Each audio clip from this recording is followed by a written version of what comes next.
Hello, everyone. I was at my local thrift store the other day and I found this, I don't know whether it's a little mallet or a little pestle. It looks like it's made out of acacia though, and I looked at it and thought I might see a baby rattle in there. So I'm going to make one. Um, so you get to watch me. We'll see how it goes. So this piece is going to start off between centers. Some very enterprising young person or old person or useful person has given me a little dot at the center of either side. So I'm going to use that as my center. And what I'm going to do to start with is just to get it so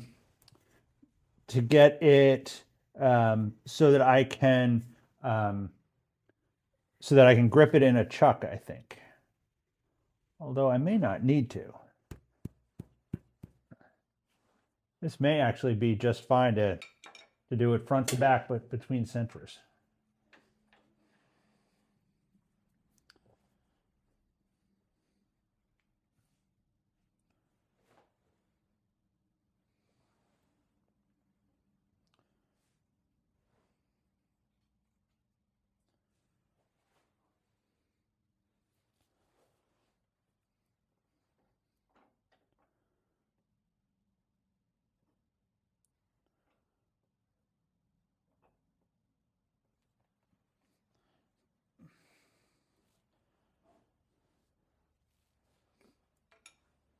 Regardless of anything else, I'm going to get it in here and true it up and see what kind of wood it is. What else is in there? Might be acacia, it might be cherry, it might be none of the above.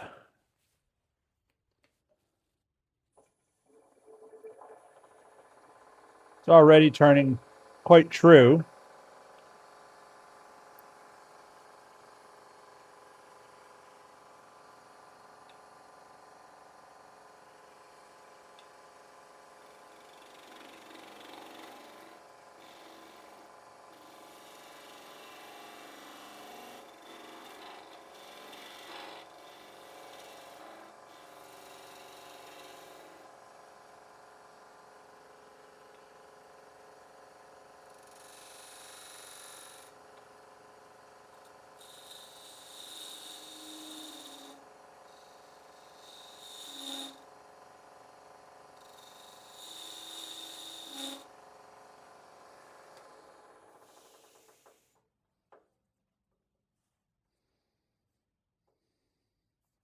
Well, still no idea what it is.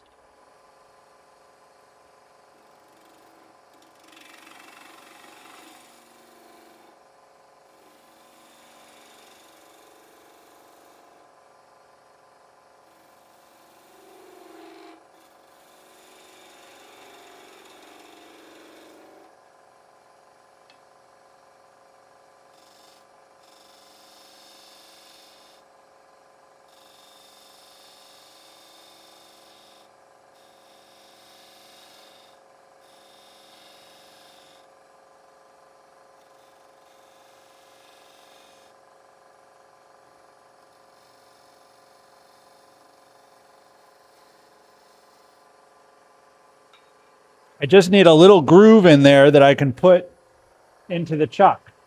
This is my smallest chuck.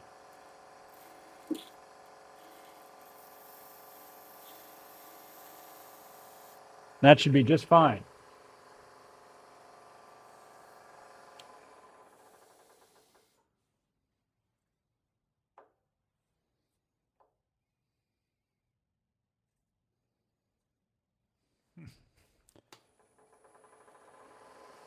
So now I have something that I can use to locate my chuck jaws if I need to.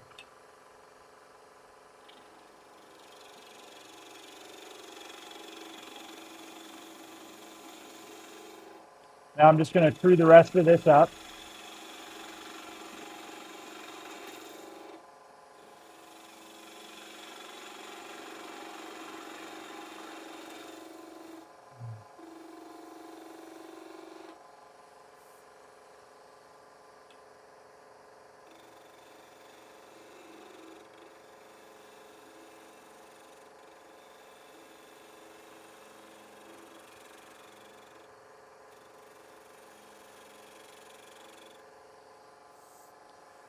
So that's the body of my rattle, where the rings are going to be.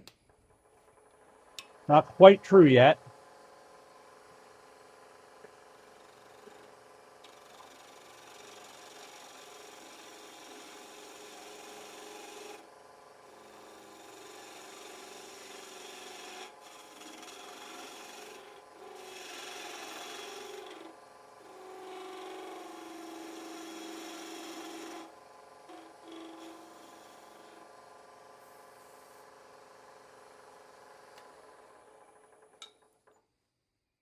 Now I'm just going to line up my my rings.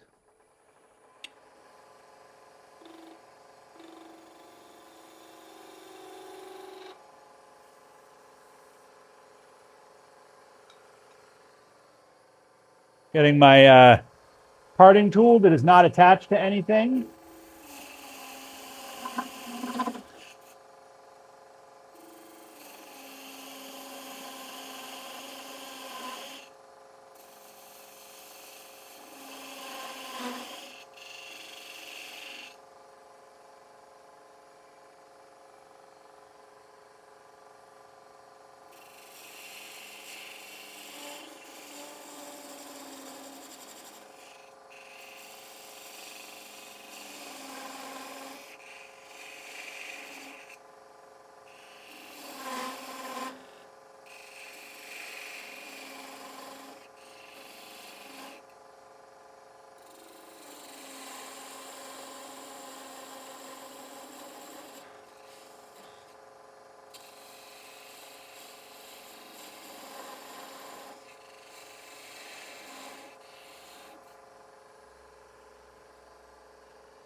Okay. Now I'm going to take my 3/8 spindle gouge, and all I'm going to do with the spindle gouge here is just round this off.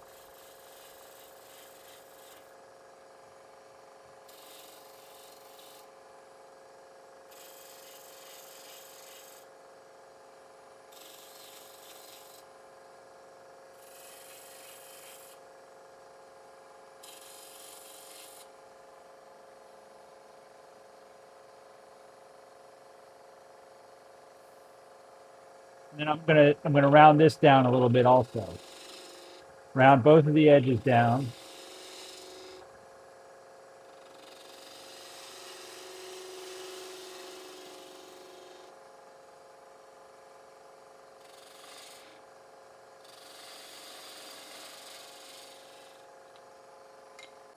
From here, I go into my my great little beading tool.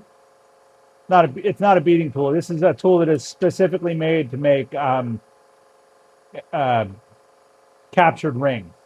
Um, you can do this with a skew chisel also, but this tool will actually cut behind the ring so that it is a much cleaner ring by the time you're done cutting it, because it cuts around the back.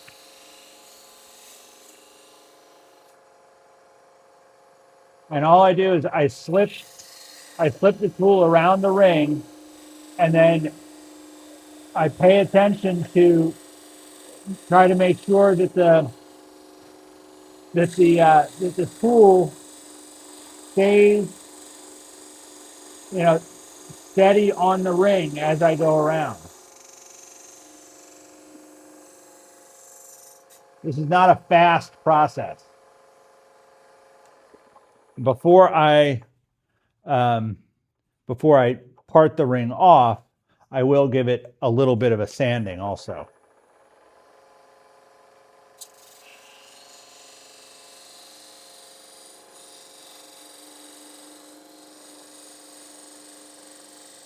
This tool also helps me to um, gauge the size of the ring.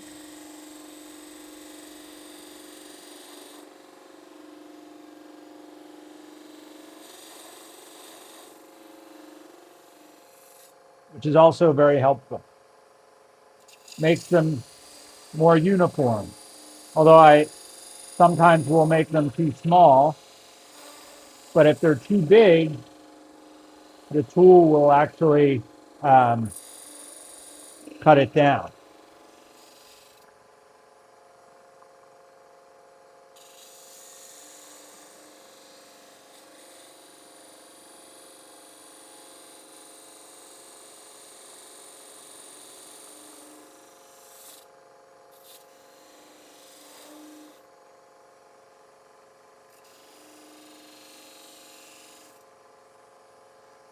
These are, I really recommend these baby rattles. They're really fun little projects. They're challenging, um, but I don't know if there is anything that I make that brings more delight to the end user. I mean, granted, the end user is a baby. I mean, the parents of the baby, when they receive it as a gift or as a when they buy it for themselves, it's something that's really special. It's unique to them, and of course, the baby enjoys it. But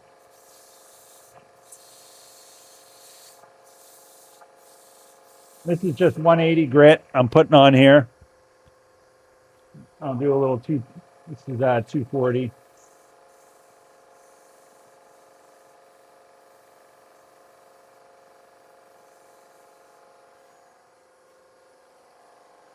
And I will put some finish on here. While I'm cutting the beads off, I will probably um, also remove most of the finish. So I will reapply it when I'm done.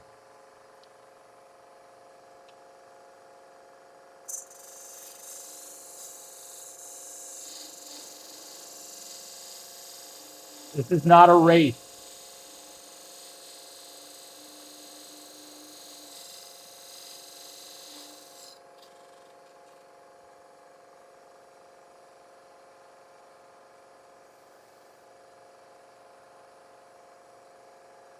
You really got to take your time with it.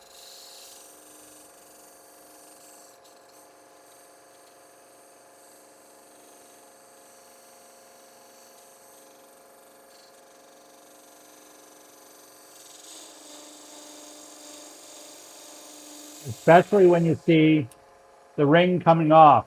Go gently.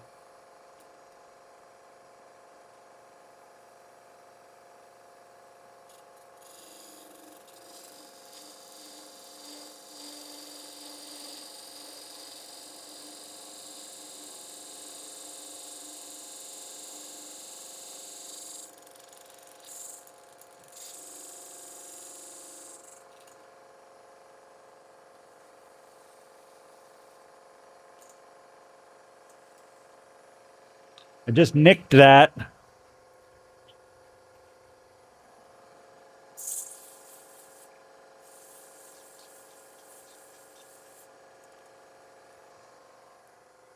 So before I take it off, I'm just going to clean it up a little bit.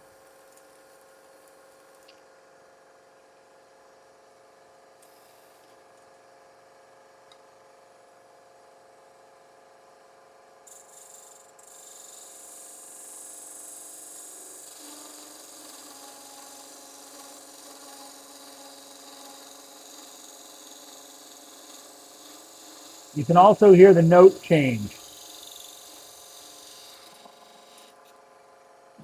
as the ring is about to come off. Like you can hear the note change. Um, you can hear the note change when you're getting towards the bottom of a bowl, when you're turning the inside of a bowl, or when you're getting close to being too deep. You know that there's a lot to this craft, this wood turning, that is um, sound as well as feel and sight and everything else. And it's important to pay attention.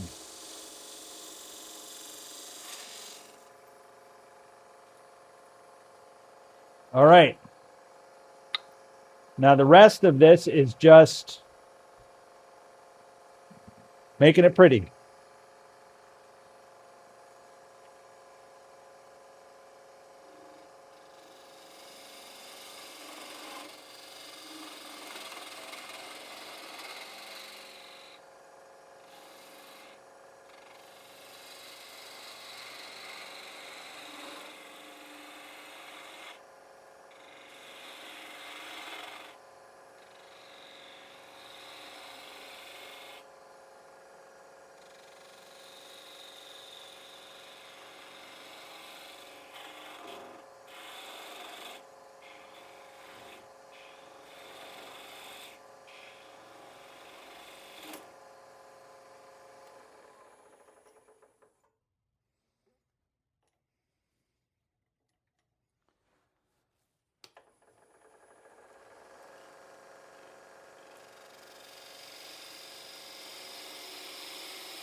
You can also do this with a skew chisel.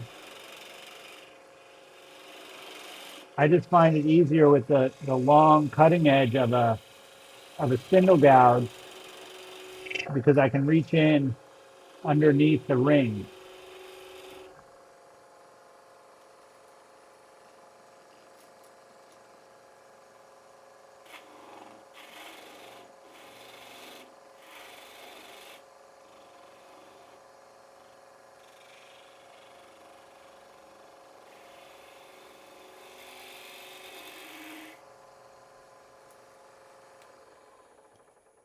Just checking my progress.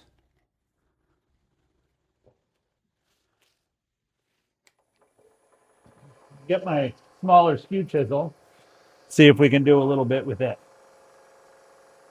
I'm just going to use a peeling cut.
Again, just a peeling cut that I was taking there, just to clean that up a little bit, make it even. I'm going to back in with my spindle gouge just for the last little touch.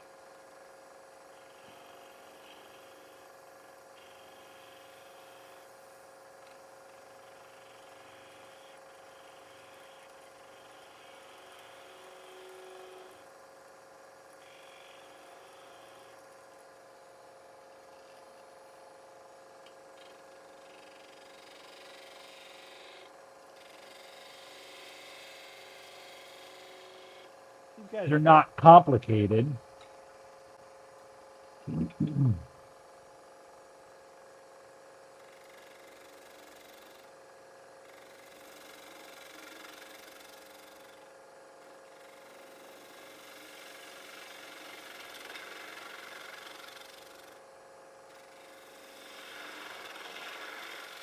So they can go quite quickly. You don't have to. I'm just sort of taking my time here. So I'm actually contemplating. I probably could have gotten a fourth ring because this is, longer than my baby rattles usually are, so it's going to have a bigger handle.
Catches happen. Don't worry about it.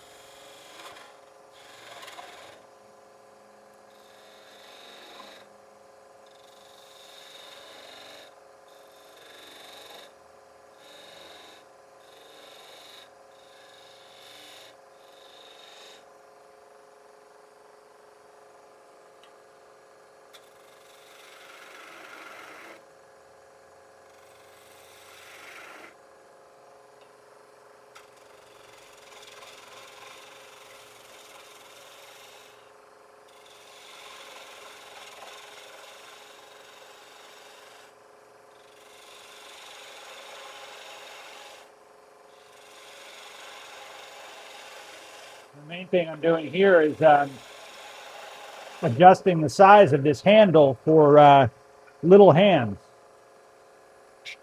It's already quite big, long.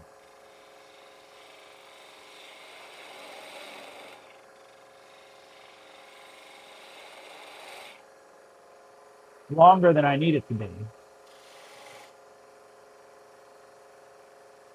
So I actually think I'm going to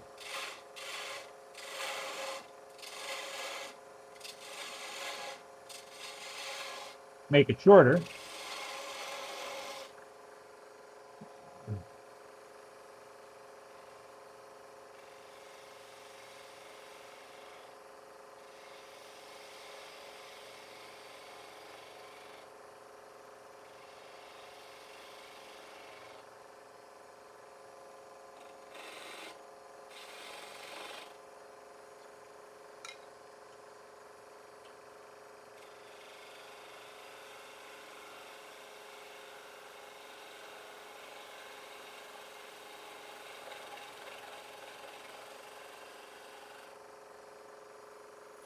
Okay.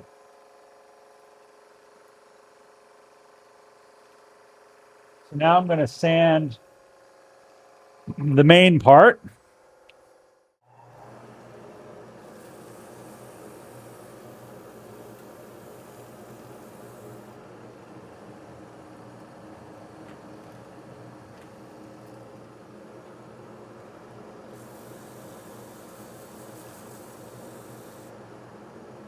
I'm just starting with 180 grit.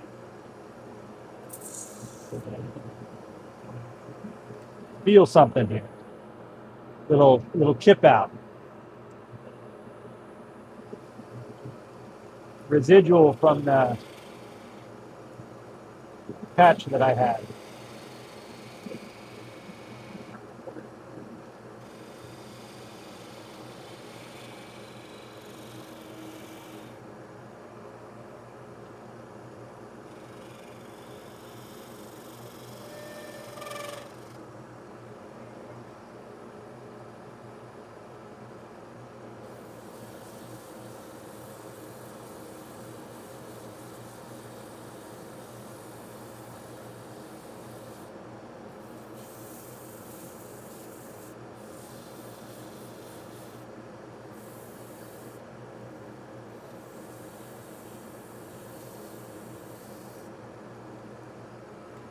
Still feel that little chunk out of there.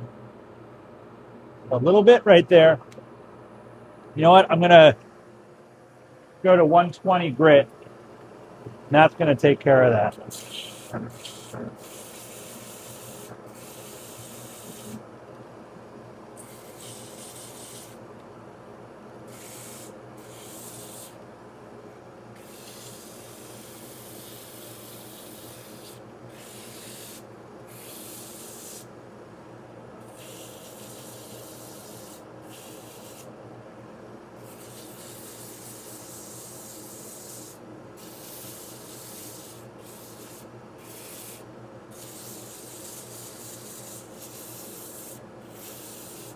The 120 grit also takes out all the bumps and ridges, and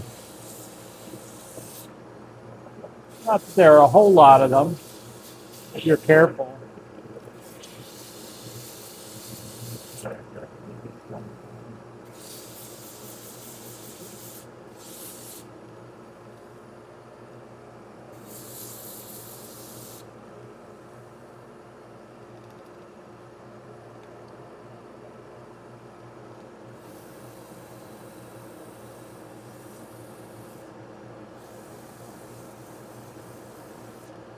Need a fresh piece of 180.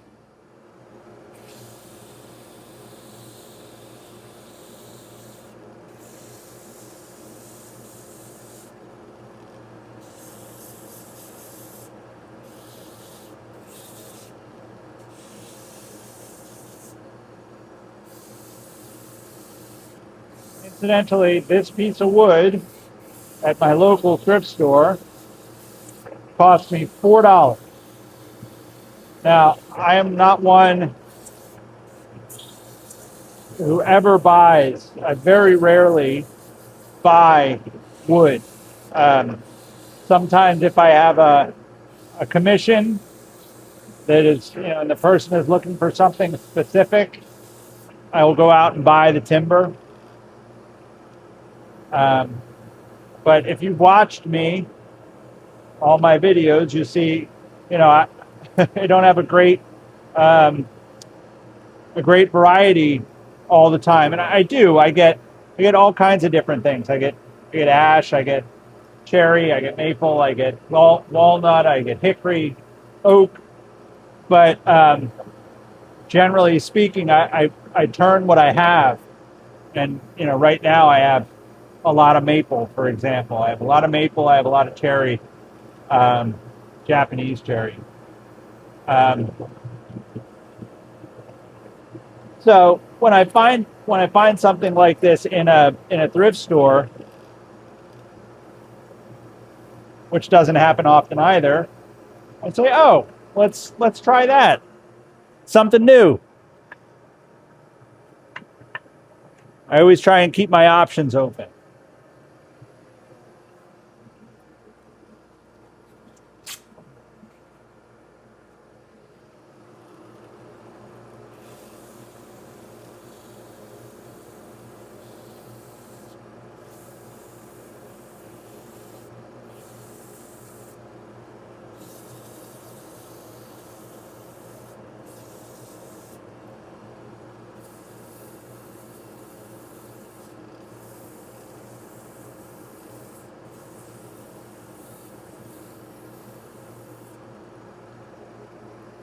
my last step, I just want to take this piece down.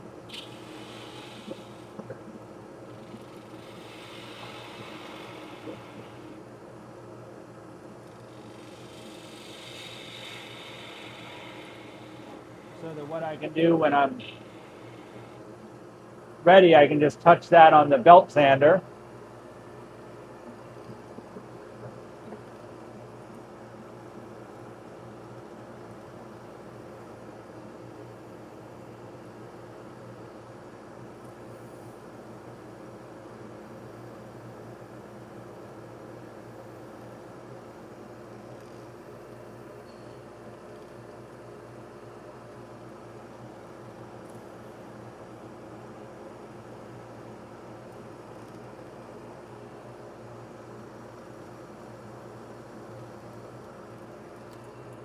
Just make sure I didn't miss anything here.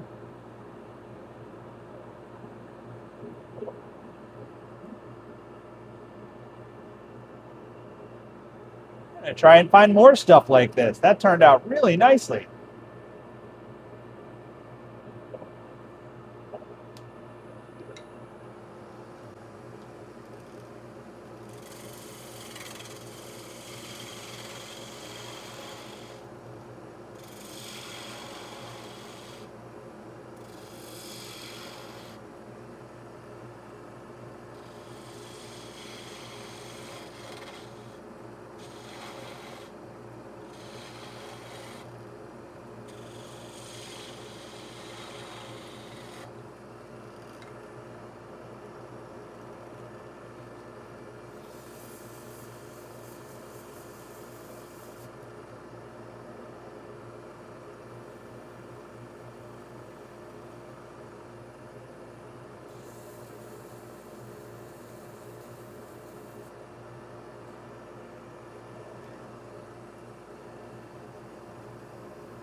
So I'm holding on to this, and you shouldn't worry about, at least not worry too much about holding on to something like this when you've sanded it or turned it smoothly. You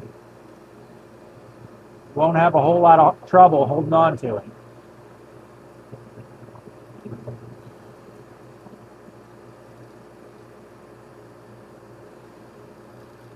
These end grain, so it's going to be very stable.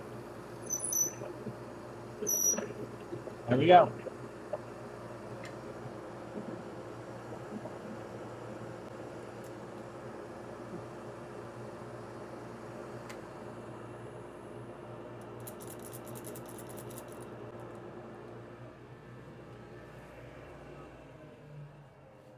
I'm just going to go over and touch this and that to the bandsaw, or to the bandsaw, to the belt sander. Going to give this a little rub with the 320.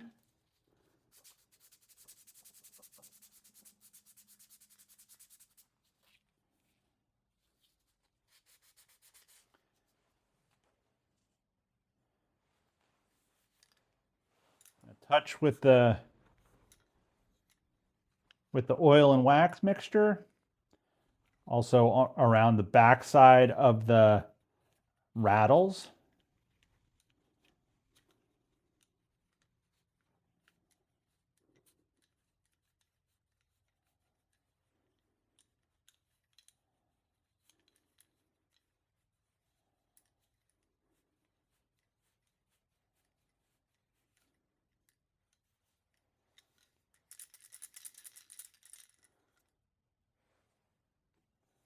It might be my best rattle yet.